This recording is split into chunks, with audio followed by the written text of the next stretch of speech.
convidada mais que especial hoje no Invest. Vou conversar com a Kátia Nishiyama, minha amiga de infância. E olha a formação dela, já vou falar pra vocês. Antes aqui, ó, você está no Invest.doc. Como a entrevista hoje vai ser muito legal, aproveita para se inscrever no canal, para curtir esse conteúdo, aciona o sininho e pode deixar comentário aqui também. Se quiser deixar alguma dúvida pra Kátia, deixa no comentário.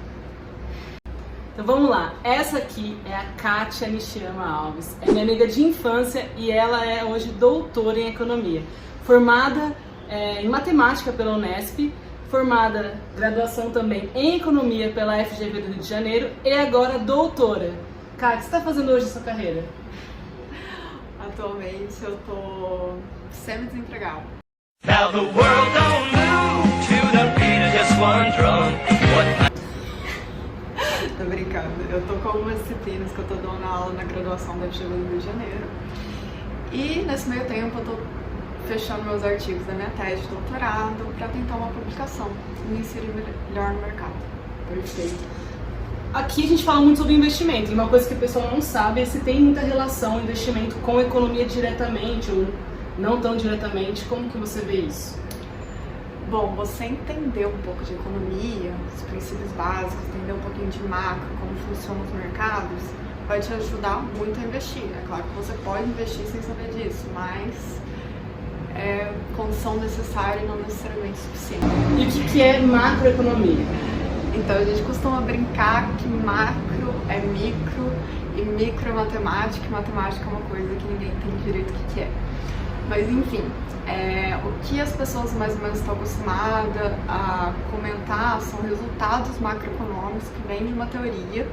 A gente costuma estudar, né, na FGV e em outras universidades uma macroeconomia que é microfundamental. Então, para você entender melhor o que é microeconomia, você tem que ter uma bagagem matemática, e para você entender como que surgem os resultados macroeconômicos, as pessoas veem aí no jornal, nos comentários, você precisa de entender a microeconomia. Então, é como se fosse uma ordem, mas nada impede você de entender os resultados macroeconômicos. Vocês conhecem por aí, que é muito comentado no Invest. O que é muito comentado, por exemplo? Qual que é o que você mais vê comentário? Qualquer resultado macro é exatamente isso que você está falando. Isso. Tá, então Bolsa de Valores é visão macro. Sim, seria. Tá. O que eu falo que tem que entender microeconomia, porque em micro você vai começar estudando como um único indivíduo toma decisões. Ah, tá, perfeito. Certo? E aí você vai adicionando, né? Então, como dois indivíduos tomam decisões, como todos os indivíduos de uma economia tomam decisões. Aí, do outro lado, os outros agentes econômicos, como que as firmas tomam decisões. Né? Quando você agrega todos os indivíduos, todas as firmas, todos os intermediários financeiros, que são bancos, etc., você tem uma economia. Né? E os resultados macroeconômicos são resultados desse ambiente todo completo. Então, para investir, você tem um conhecimento em macroeconomia é muito melhor, porque você tem uma visão ampla de mercado, que a gente costuma falar, né? O mercado tem que ser visto como um todo, não adianta olhar só aquela empresa e esquecer a economia fiscal, a questão fiscal do Brasil, a questão... É entender que as coisas estão interligadas. Né? Todos os mercados, um mercado vai afetar o outro mercado, né? Por isso que é uma visão micro nesse sentido. A decisão de um agente na economia afeta a decisão dos outros agentes, né? Então, quando você olha um resultado, aquele resultado é a soma do resultado de todas as decisões de todos os agentes na economia. Tá, e no seu meio acadêmico, até os seus chefes também, né, professores, assim, o pessoal investe, como é que é esse papo lá dentro? Então, né, meio acadêmico é meio difícil falar, porque na academia a gente não ganha muito para estar estudando, né? A gente ganha para estudar, que é meio estranho, algumas pessoas não sabem, mas quem faz o mestrado e doutorado muitas vezes recebe bolsa do governo, então a gente ganha, mas a gente não ganha muito. Então, os acadêmicos em si, né, estudantes, não costumam investir. Então, a não ser que você vem de uma família já que tem uma graninha, você tem um conhecimento que te ajuda a entrar nesse mercado, você tem um pouco de curiosidade, você investe. Mas a maioria dos meus amigos, a gente não costuma muito, não, e isso é um pouco vergonhoso, porque, tipo, a Luísa, quando começou a estudar essas coisas, ela sempre ia perguntar pra mim, não, mas, tipo, a gente entende um pouco dessa amplitude de como o mercado funciona, né? mas a gente não tem muita grana assim para investir aí. É que mercado não está diretamente ligado à economia. Então nem todo mundo que estuda economia vai ter conhecimento de mercado financeiro. Isso, a gente vai ter uma vantagem comparativa, né? Por exemplo, se eu for começar a decidir investir agora, eu vou ter uma vantagem comparativa, que eu entendo como as pessoas reagem a incentivos, como que um mercado pode afetar o outro, né? Então eu vou ter uma vantagem para começar a investir com uma pessoa que não entende de economia. Perfeito. Mas em tese as pessoas acabam... Não é uma preocupação tanto do pessoal da economia ou investimento em si. Tem outros... Nem sempre vai trabalhar com isso também, né? Nem sempre vai trabalhar com isso, né? A gente trabalha com... É um mercado muito mais amplo, o mercado de economia. Mas eu costumo até comentar com você antes, né? A gente em economia, a gente modela os indivíduos como agentes racionais, né? Então eu, apesar de eu não investir, eu me considero uma pessoa racional.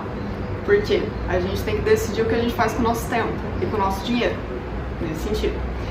Então o tempo que eu tenho disponível, eu posso pegar para lazer, ou para trabalho, ou para estudar sobre investimentos, o que eu vou fazer com minha renda. Então, atualmente, minha renda não é suficientemente grande para que o que me sobra eu investir e ter um retorno. Então, eu prefiro eu ter um ganho maior em lazer do que investir. Então, se eu tenho uma hora a mais no meu dia, vou estudar sobre investimentos, ver o que eu vou fazer com os pouquinho que eu tô ganhando aqui a mais, ou eu vou assistir o Netflix. Então, eu tenho um benefício marginal ainda em assistir o Netflix. Por exemplo, se eu ganho R$1.000 por mês e eu deixo esses R$1.000 na poupança,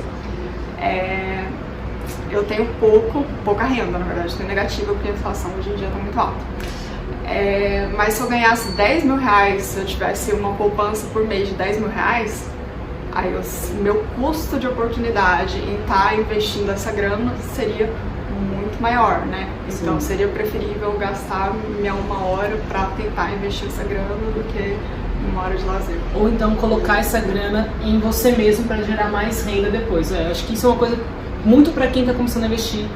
Reinvestir com R$30. Às vezes é melhor você comprar o livro, de começar a estudar, do que exatamente colocar isso no Tesouro Selic, qualquer outra coisa. Exatamente. Tipo, eu tenho uma grana, eu poupo todo mês alguma coisa, mas... Eu já travei o que eu ia falar aqui. Exatamente, né? Eu junto uma grana por mês, só que eu não vou querer ir investir em qualquer coisa, né? Eu preciso investir em mim mesmo, eu preciso tomar um tempo, estudar como melhor investir isso, né? Eu comentei, eu posso ter uma vantagem comparativa de entender melhor o mercado, de saber economia para saber aprender investimentos, mas eu não me sinto confortável em simplesmente pegar a grana que eu poupo e vou colocar em qualquer coisa. Não, né? Eu preciso de gastar um tempo, aprender a melhor maneira de fazer isso. Até porque a grana que a gente poupa muitas vezes vai ficar como reserva de emergência, que isso é um conceito que você já faz, né? Sim. Por mais que você não está diretamente ligado à bolsa de valores, você sempre teve, eu acompanho você desde pequena, sempre foi muito econômica, sempre teve planejamento financeiro, sempre teve reserva de emergência, tipo, enquanto a gente nem pensava em ter, a Kátia já tinha, fazia muito tempo. Sim, são baby steps, né? Então, quando a gente começou a estudar economia, todo mundo perguntava, qual que é a melhor coisa pra fazer, qual que é a melhor coisa pra investir e tal. Tipo, a primeira coisa que as pessoas precisam de educação financeira é saber guardar a grana, né? Gastar menos do que recebe. Então, pelo menos isso é uma noção que todo mundo precisa antes de começar a investir, né? E não adianta começar a investir também com um monte de dívidas, que aí nunca a dívida vai ser mais barata do que você pode ganhar. Aí se você for pra bolsa, piorou, porque você vai aumentar seu risco demais, né? Então pode começar com baby steps, que é finanças pessoais. É isso.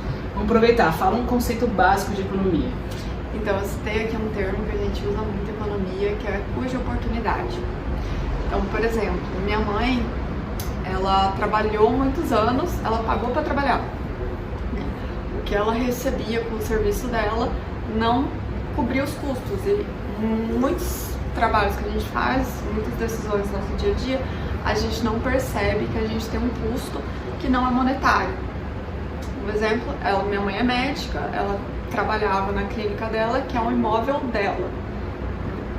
Então, ela teria um valor se ela simplesmente alugasse aquele imóvel dela. O que ela recebia com as consultas, ela só trabalhava meio período no consultório, o outro período ela trabalhava na prefeitura, era inferior do que ela receberia se ela estivesse simplesmente alugando um imóvel, né? Fora que ela tinha custos com secretária, né? O custo dela estar ali trabalhando todas aquelas horas, né? E são custos que muitas vezes a gente não percebe, né? Nossa, muito. E isso a gente tem que aplicar para tudo, qualquer tipo Pra de tudo, escolha. né? Qualquer escolha que a gente está fazendo, qualquer 1 minuto que a gente gasta com uma coisa, a gente poderia estar gastando aquele 1 minuto com outra coisa.